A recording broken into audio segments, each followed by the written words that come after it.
This is an LSTAR provider website tutorial with an introduction to the lstar.org provider website. The website was designed to give you, the program provider, access to your program information, as well as a method for you to enter information into the system or communicate with RoadScholar about your programs.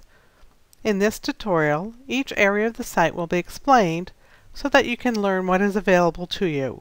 It is intended as an introductory review, as the Resources tab contains detailed reference guides for every part of the site, each with screenshots and step-by-step instructions. There are also a number of training videos for specific subjects available. To begin, each provider organization is assigned a unique username and password so that the correct information is displayed. Enter your information and click Go. Once you have logged in, you will land on the Home tab. Before we review all the various areas, let me first point out that every page of the site is a web page, many with links and buttons. Throughout the site, whenever you are entering or editing information, you will need to click some kind of Save, Submit, Done, or other comparable button or link to submit your information to our database. Otherwise, the information you see on your screen has not yet been saved from your system to ours. In most cases, once you have clicked the Save or Submit button or link, you will either see some kind of confirmation message, or you will see that your page refreshed with the new information. If you have made some kind of error, or left a required field empty, you will see an instructive error message.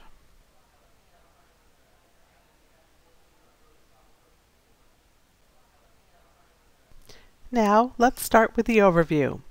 The Home tab is where you land once you log in. Most of you will just see your organization in the View a Provider box on the right. If you see All Providers in the View a Provider drop-down menu, you will need to select a specific provider before you can view or edit the information.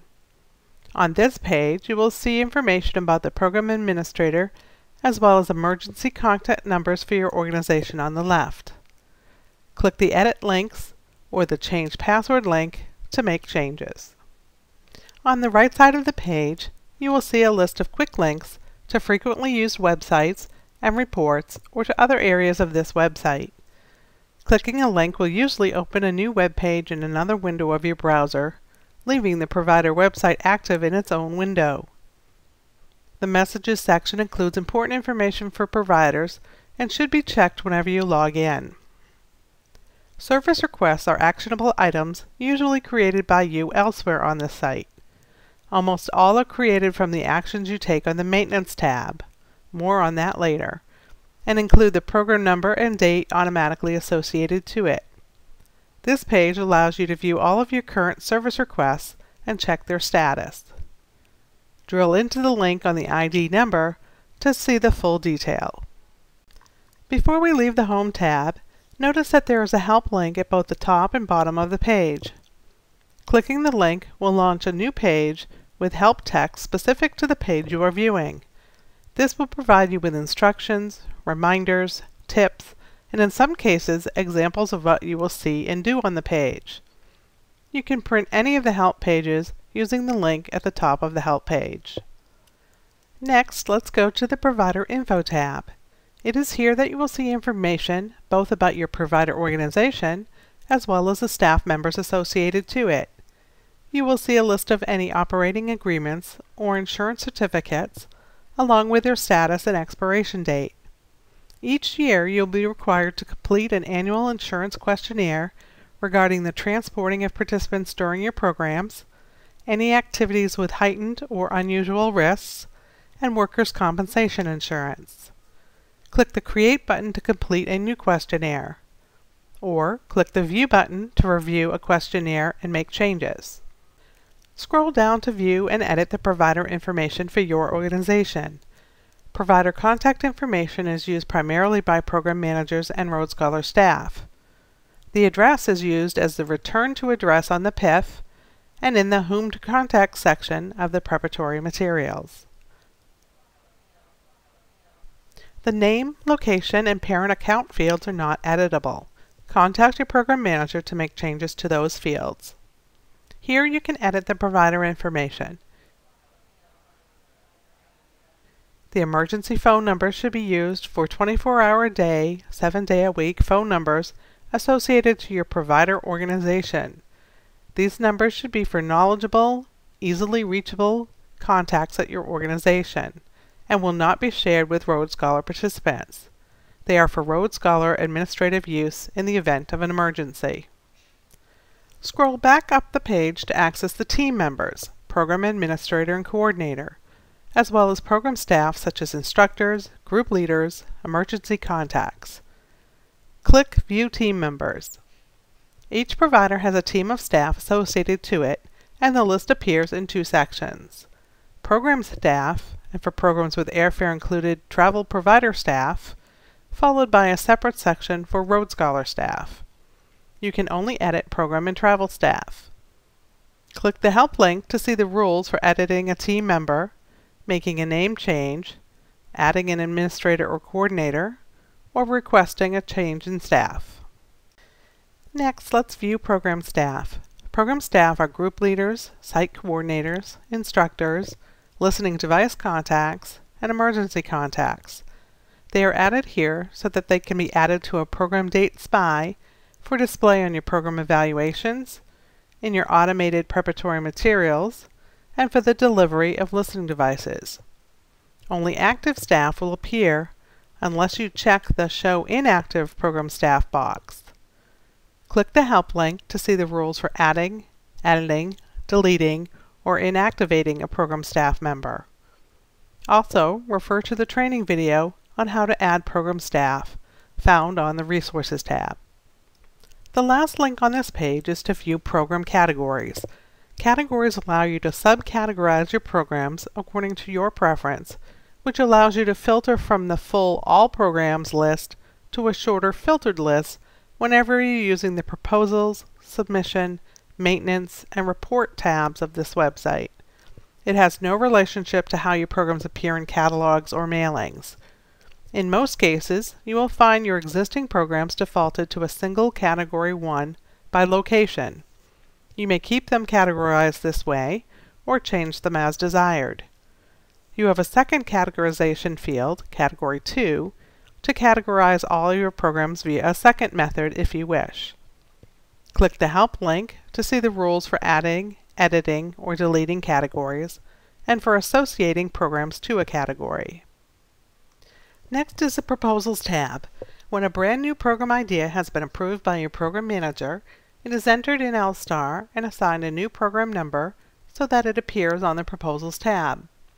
This is where you begin the process of entering the required information for your manager to consider before the program becomes an approved offering. Links to proposal resources also appear so that you can go to the Resources tab to obtain the necessary proposal form templates for a budget, catalog text, etc. In the Pick a Proposal list, choose a program proposal. The program number and status will appear, as well as the Edit Proposal and Submit Proposal buttons. When first beginning a new proposal, the Submit Proposal button will be inactive, and a list of incomplete topics appears. These different topic sections must be completed before you can submit your proposal to your program manager for approval. Click on the Edit Proposal button to begin entering information into your proposal. The Proposal Overview screen provides some of the basic information about your new program idea that you submitted with your concept. This information is not editable, so if you notice any errors, contact your program manager. This screen is also a place where you can begin entering data into your proposal, or copy the SPI of one of your programs into the proposal, download additional proposal forms, and add attachments to your proposal. Click the Help link on each page for instructions and examples.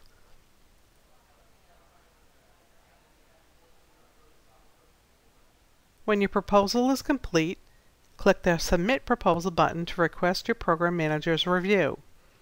If approved, the information you entered will be saved and used as the basis of your first program date. The next tab is the Submissions tab. This is where you will enter new program dates for an upcoming campaign.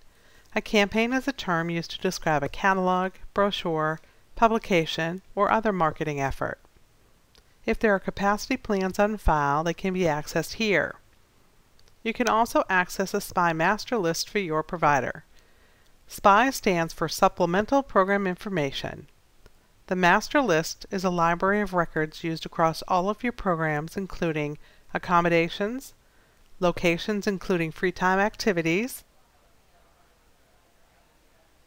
FAQs, and recommended reading lists, passport visa details for international programs, driving directions and getting there information for domestic programs, web links and attachments for providers who are using the automated preparatory materials. When creating a new program date SPI, you can select and copy records from the SPI master list, eliminating duplicate data entry. Every time you add a brand new accommodation, location, or other record to a program date SPI, you'll be able to add it to the SPI master list so that it will be available for use on other SPIs. In combination with the functionality to copy an entire SPI record, this will help make SPI creation and editing easier. Click the Help link for information about the SPI master. You can return to the campaign list by clicking the campaign list link at the top of the page. In the middle of the page is a link to display the most recent provider campaign schedule, which lists the deadlines for creating and submitting new program dates and SPIs for each of the major catalogs. Click the link on the name of the appropriate rolling campaign to begin entering program dates, costs, air travel costs, and SPI information. Program dates entered into a rolling campaign will be reassigned to a real campaign by the program manager at a later date. Once you have selected a campaign, you are on the campaign dashboard. This is where the program date loading, costs, air request, and SPI loading process begins. You return to this screen to view and submit program dates, view and submit SPI information, submit a photo, and view catalog text. Travel providers download air requests, begin to load gateways and costs, and submit completed gateway and travel costs from this page. You will see the program date on this page as a work in progress until you submit your information to your program manager and they approve the date and move it to its appropriate campaign for publication and marketing. Next is the Maintenance tab. The Maintenance tab is where program administrators can view details about their programs as well as make requests to change or cancel programs. Most change requests will create a service request with a unique number that appears on the Home tab and are routed to your program manager for approval before processing. All programs for which you oversee, except for those dates that are canceled or in closed finance lock status and a few pre-production statuses, will appear on the Maintenance tab.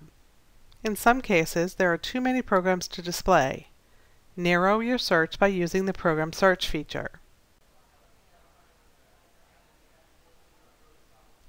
From this page, for each program, you can submit a photo, view or edit catalog text, or update listening device information.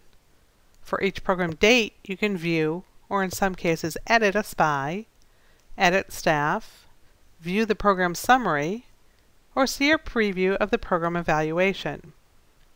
If your organization has been given access to the automated preparatory materials, you will see links to view either the draft or final versions of the materials, and a link to submit the materials for mailing and online access. At the bottom of the page are Program Change, Cancel Program, and New Program Date buttons. For program changes, select the appropriate type from the list. To use these buttons, you must first select a single program date using the radial buttons on the left side of the page. Click the Help link for information about the Maintenance tab. There are training videos on canceling programs, editing a SPI, and entering listening device information on the Resources tab. The next tab is the Reports tab, also known as the Provider Data Center. This page will give you access to view and download real-time program registration, itinerary, and financial information, as well as a number of other reports. You can see program evaluation results, which participants complete after attending your program, or you can see the program payment term documents, which are created and approved by you before a program date is advertised.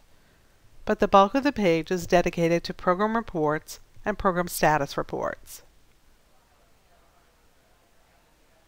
Program status reports give you a comprehensive view of your program submissions and allow you to easily locate programs that are under-enrolled or are full with a wait list.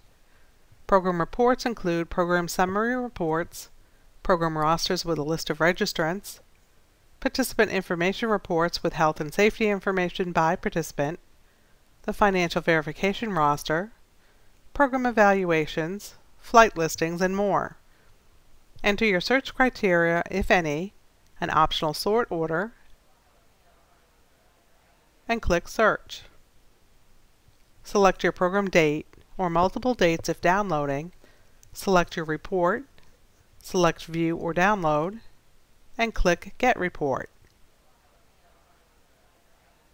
Your report will open or your download will launch in a new window. There are training videos on reports, program evaluations, and program payment terms on the Resources tab. Lastly, as has been referenced throughout this tutorial, is the Resources tab. This is a depository for various Rhodes Scholar forms, training materials, and other documents and links. Many of the documents are Adobe Acrobat PDF files, so we have provided a link to download the Adobe software.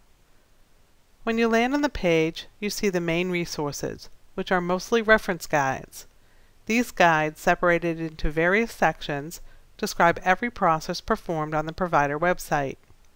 Use the description to select the desired content to download, view, and even print. Use the Select a Category drop-down menu in the upper left corner to access many other resources. This list is long and changes frequently. Quick reference guides are intended to function as an introduction of new functionality, which will be added to the appropriate full reference guide. They also serve as a reminder of the very general instructions for a particular process, assuming the user has previously read and understands the basic concepts presented in the full reference guide section. Click Training Videos to see all of the video tutorials available. This concludes the overview of the lstar.org website. As mentioned earlier, there are many help resources available to you. Throughout the site, click on the help links to open the appropriate help page. On the Resources tab, refer to the various reference guides, or select Training Videos in the drop-down list to see a library of short training videos.